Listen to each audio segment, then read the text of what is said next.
ग्राम सरपंच प्रत्याशी चुनावी समर में अब निर्वाचन दावेदार मन अपन भाग्य ला आजमाए बर नामांकन प्रक्रिया की दावेदारी ला घलौ पेश करत हवैं। जे कड़ी में आगामी 17 फरवरी के मतदान दिवस के दिन में प्रचंड बहुमत से जीत हासिल करे बर ग्राम पंचायत लोहरसिंह के कामता प्रसाद गुप्ता हर भारी ग्रामीण समर्थन के साथ में अपन सरपंच पद के प्रत्याशी लोहरसिंह के दावेदारी बर निर्वाचन केंद्र कोड़ात्रय में पहुंच करके चुनावी नामांकन प्रक्रिया ला घलौ पूर्ण करे हवे, जहां नव युवा प्रत्याशी कामता प्रसाद हर गांव लोहरसिंह में सर्वांगीण विकास बर भारी बहुमत के साथ में सरपंच चुनाव में विजयी होए बर अपन दमदार दावेदारी ला घलौ जताए हवे। फारम भरे बर आए हैं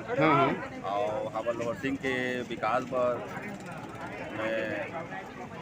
पहली के जो है वो बोला देख के ना मोला वो लगी ओकरे बर मैं खुद फार्म भरे बर आए हैं और